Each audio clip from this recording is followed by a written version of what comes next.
So, in today's video, I'm going to be talking about a couple of things. One of them was regarding politics, I suppose. Not exactly politics, but I'll do my best to explain. Um, the other thing I wanted to speak on was um, having an opinion on things in my own experience and where I've kind of what I've kind of gone through in terms of a developmental aspect when it comes to having an opinion. And when do I voice that opinion? When do I reserve it for myself? When do I choose not to have an opinion at all? Um, I have some notes that I wrote down prior to turning the phone on and recording, so um, I'll be touching on those notes throughout the video just to kind of have a reference. So recently, I had a political discussion with a father of one of my kids' friends at the playground, and it was uh, it was a good one. It was an open dialogue.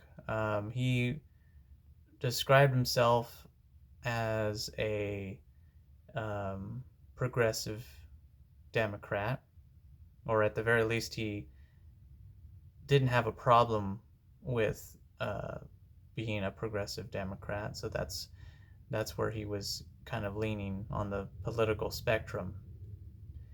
And we found ourselves at one point openly talking with other parents and kids within earshot. And it, again, I want to preface this by saying that this was not like a debate or an argument or anything like that. Like, um, in in my mind, I consider myself independent of politics. I see issues on all sides, and I take issue with all sides. I take issue with the government in general, how it's run, and how we as a people are so divided that we don't really hold them accountable the way we should.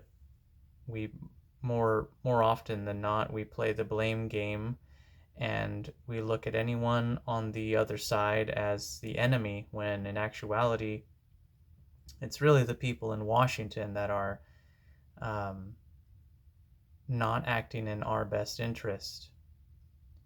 That's the opposition that I feel we should be really protesting and holding accountable. But that's not the world that we live in, you know.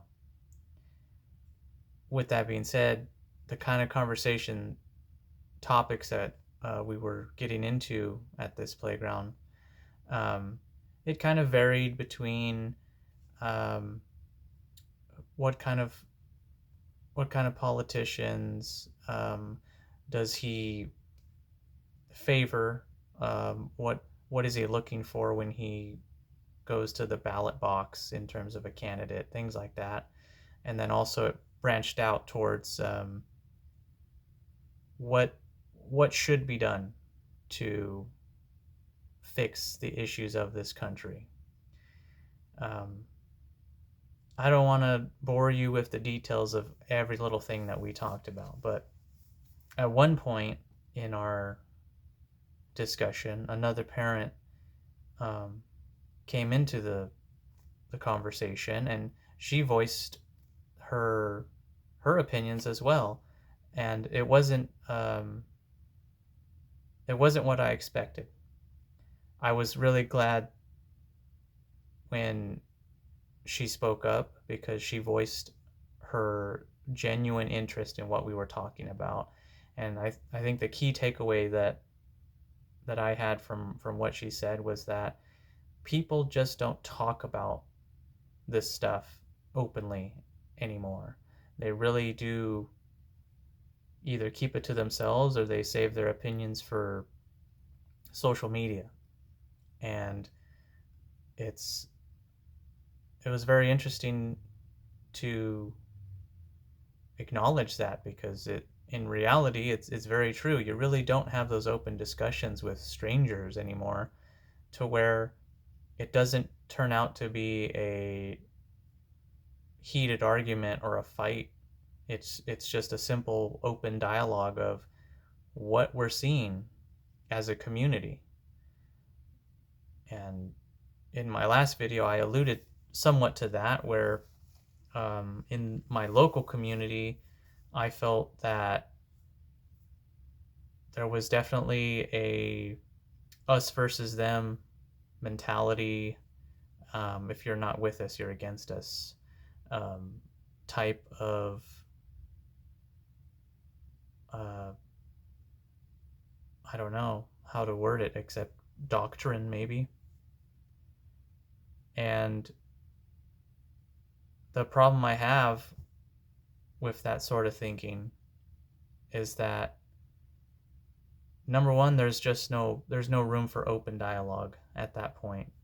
It's a simple, um, I'm on this team, you're on that team, we're automatically in competition with each other, and we're automatically rivals or enemies. Um, and in this community, the problem that I'm seeing with that sort of mentality is that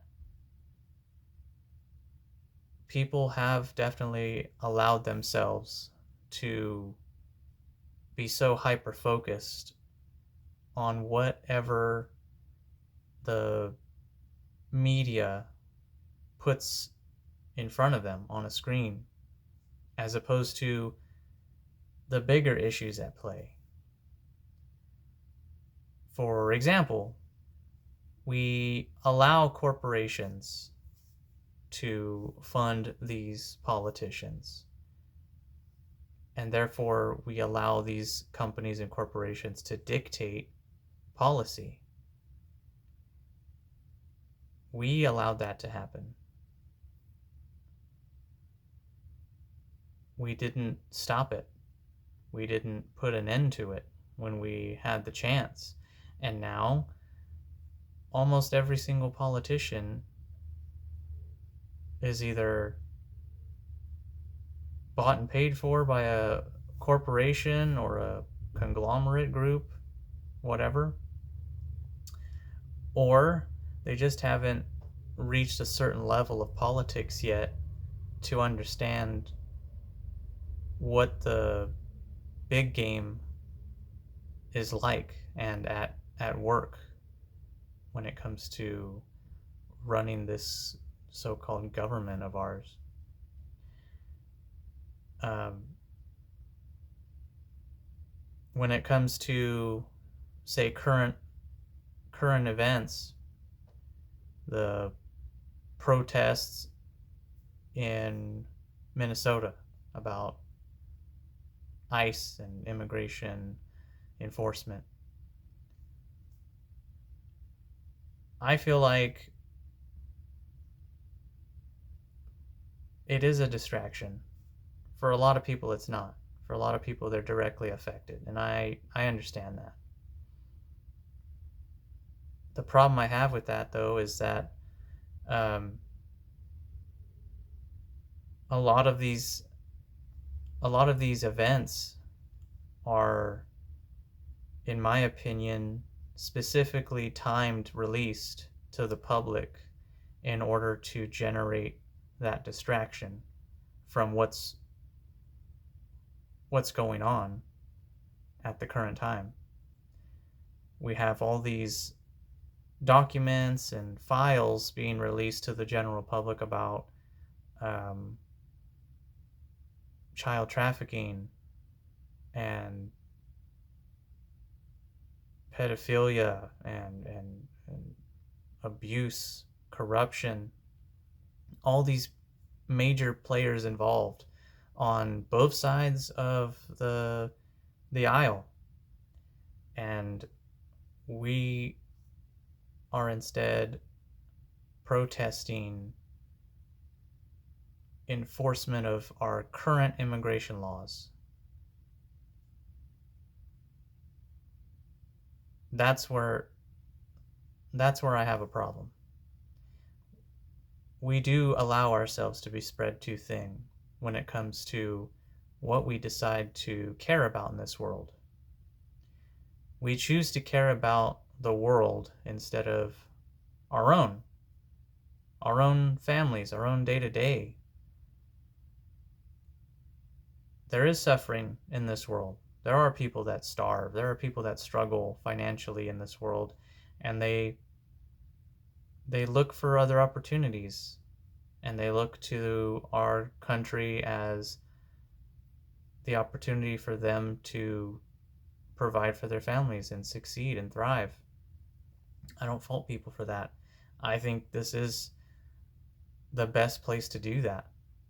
The best opportunity is here for a lot of people.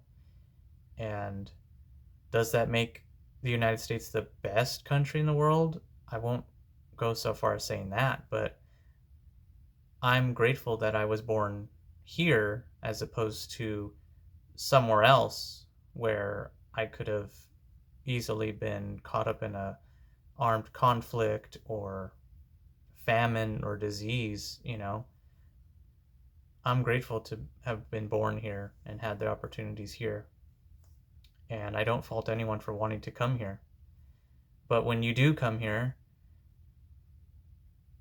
if there's a process that you need to go through to earn your spot, so to speak, you should go through that process. And I understand that the process is long and arduous and expensive, but there is a certain privilege to being able to live here and work here and take advantage of all the opportunities that this country provides. I don't think it should be freely given to everyone that shows up. It should be something that you earn. And maybe a lot of people who are born here naturally as American citizens, maybe they themselves haven't earned the right to be here. And you know, that's another kind of conversation. But at the end of the day, we protest these things that are,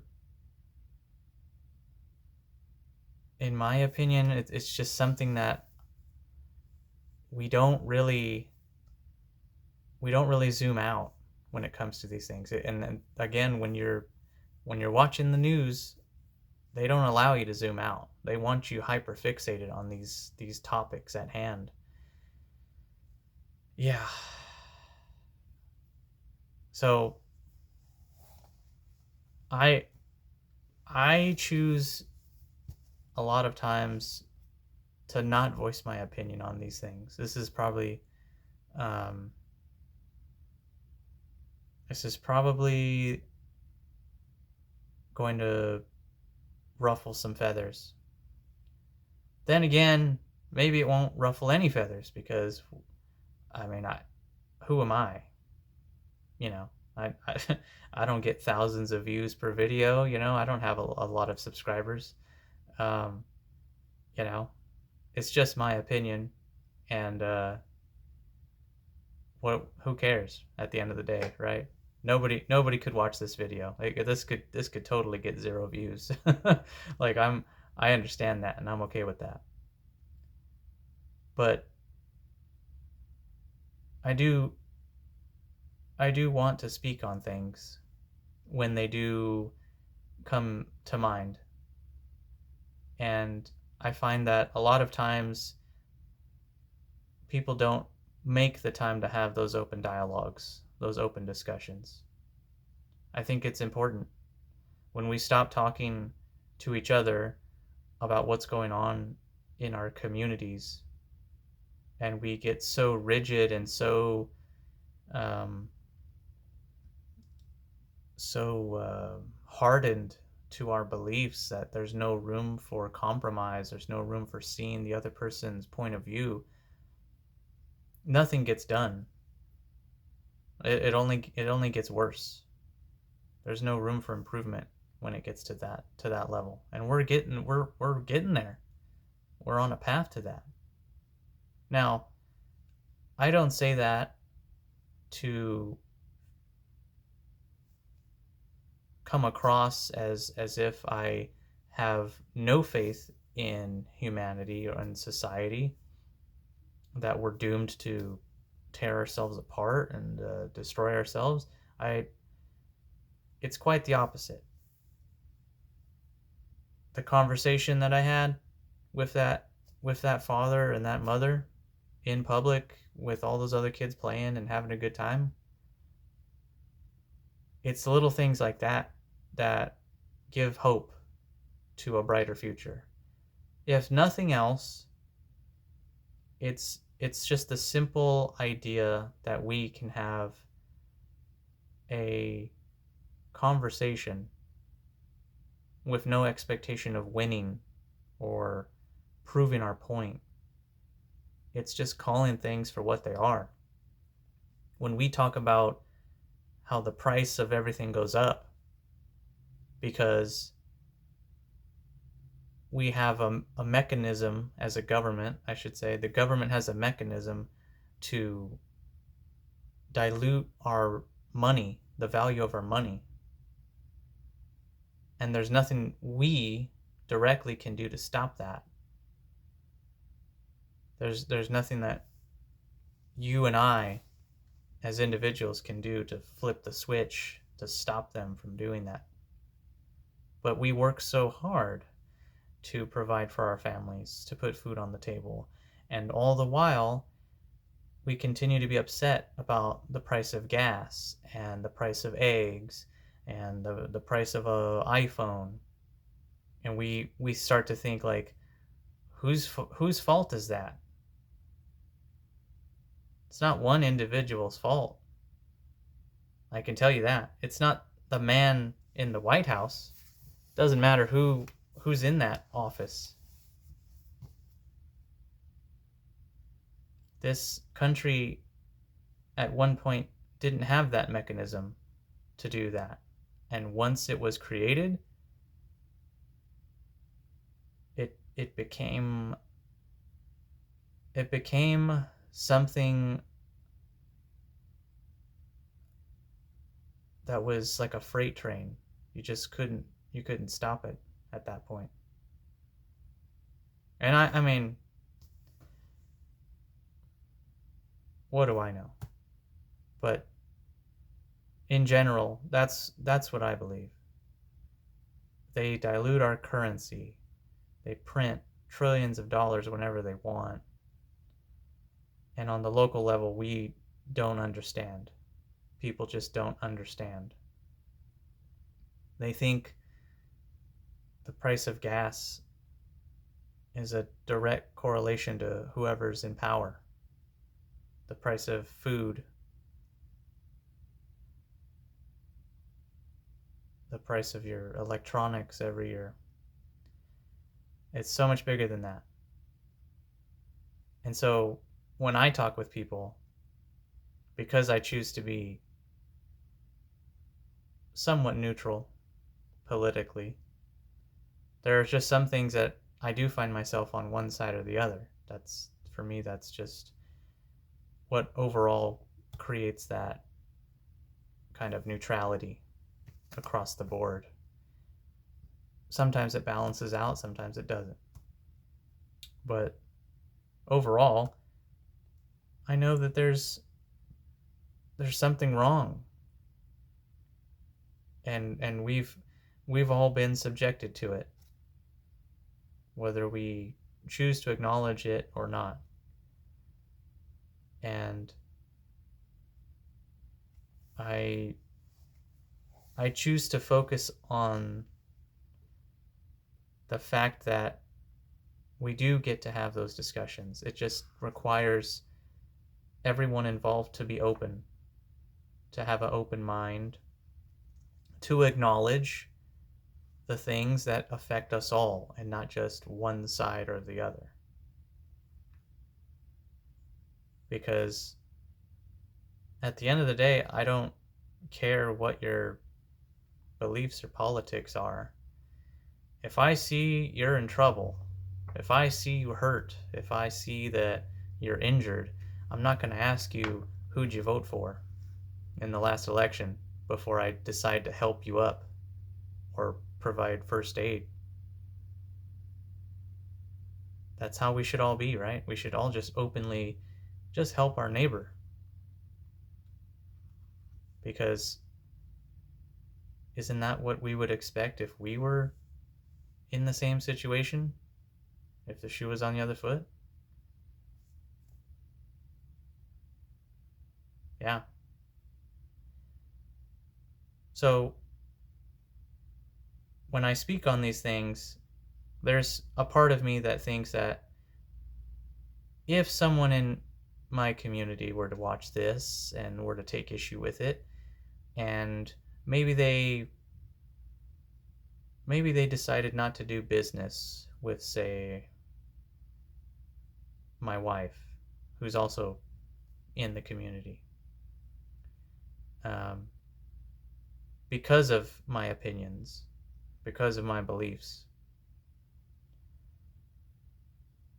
I think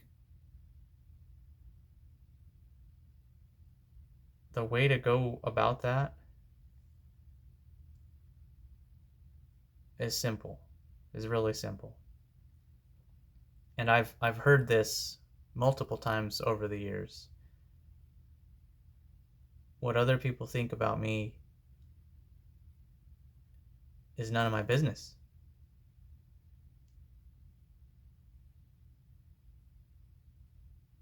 What does it have to do with me? I'm going to move forward.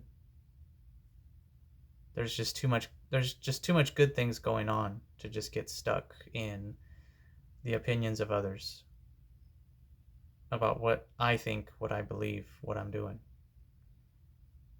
I know the work that I want to do in life, and I know that I want to help people however they need it.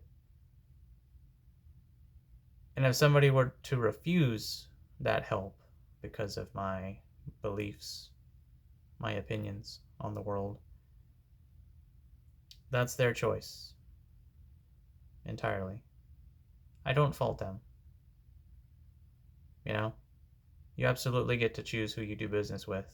That's that's fair. And if it's based on not lining up with common beliefs or opinions, then so be it. I would just ask that you deal with me direct if you're to make any sort of judgment, and you um, don't don't use a broad stroke paintbrush, so to speak, when it comes to who I work with and who I'm attached to. Like, I'm sure that in a lot of ways, me and my wife, we don't see eye to eye on certain things politically, and that's fine. Um, we don't get into like arguments about these things. It's just topics of discussion that we we do have these discussions on, you know. But again, it's no open dialogue. I think that's how it should be. Um, Keeps things spicy, you know, so to speak.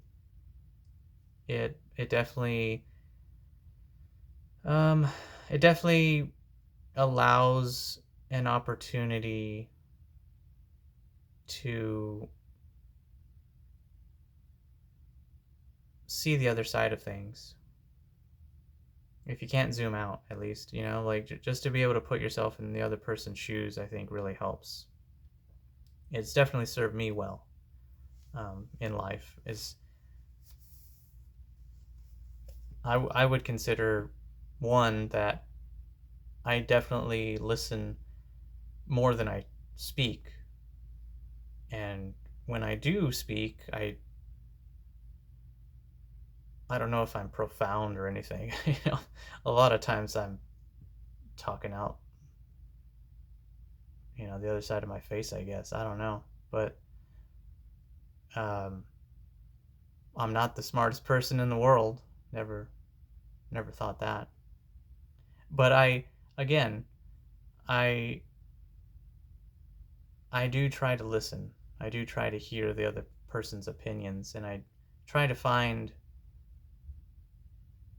commonality and some sort of baseline to go off of in order to allow the other person to feel like they are being listened to and not being ignored and not being placated, patronized, however you want to go, however you want to say that. It's important to listen to others, to hear what they are saying about their thoughts on the world, their thoughts on what they would do if they had the opportunity. It's important to hear them, hear their story, hear their thoughts. And sometimes people have misplaced um, values, I guess, misplaced opinions on things, and some people just need to, again, be open minded to different opinions. Some people are very hardliners when it comes to their political dealings and the way they think the world should be. And those people, speaking with them, that's more of a challenge, if anything. But at the end of the day, I know where I'm at. I know where I'm going. I I choose to continue to work on myself and do what's best for me and my family. I want to succeed, yes, but I want others to succeed as well. I don't want to be at the top all alone. It wouldn't it wouldn't be worth it at that point. Politics should have no part in that. I don't care. If my neighbor can succeed, if my friends can succeed, my brothers and sisters can succeed and do well and be well, then that's all that really matters to me. At the end of the day, that's all that matters to me. And the rest of it is just noise. Whoever's in charge is in charge. Vote for whoever the hell you want. I don't vote anymore. I used to. I just don't. I don't know. Um,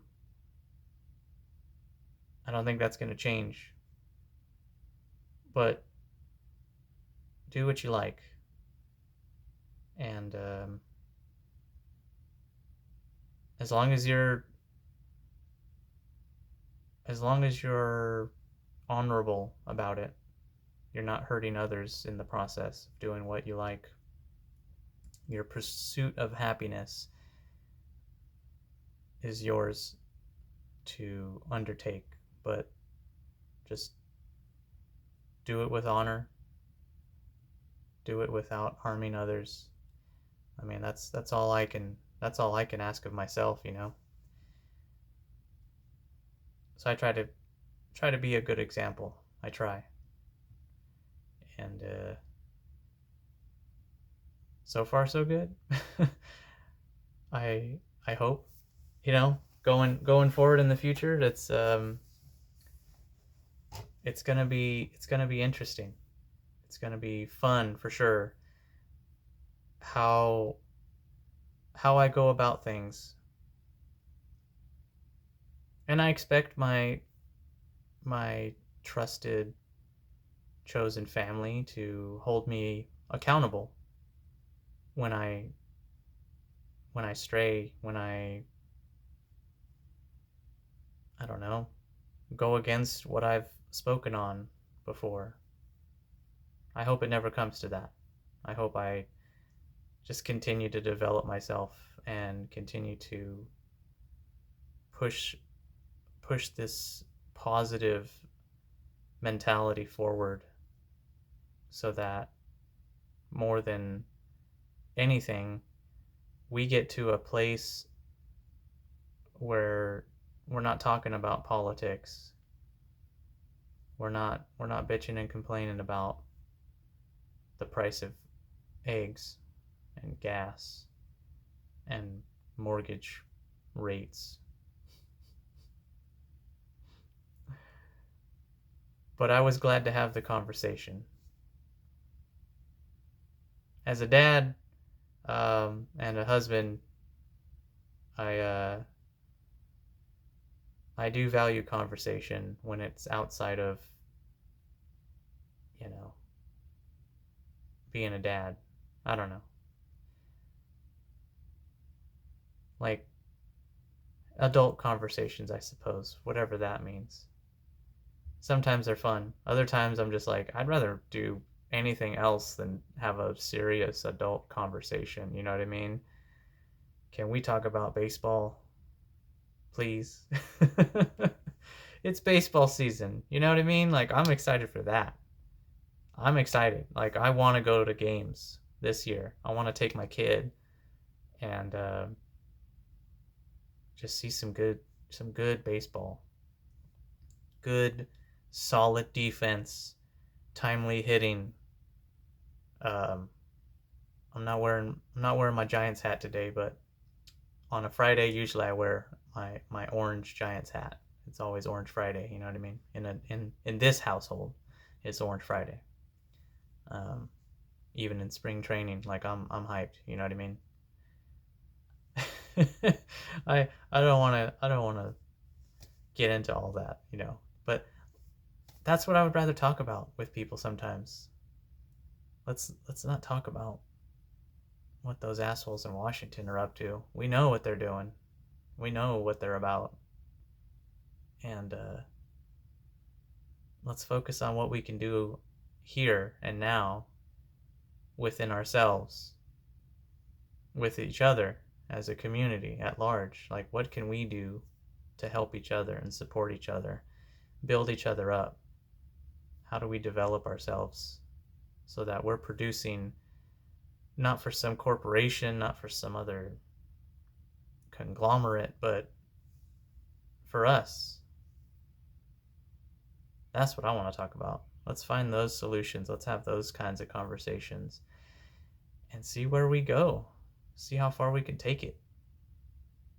Like, that's what I'm down for. I don't want to hear this negative talk, loser talk. We can't do it, can't be done. Like, come on. Miss me on that. Don't tell me what can't be done. Let's focus on the grind to make it happen, right? Yeah, that's it. That's all. This has been my TED Talk, guys. Yeah, congrats to me. All right, so in the next video, I'll think of something to talk about. I always do, but I think I want to talk about childhood stuff, kind of things I've been working on lately with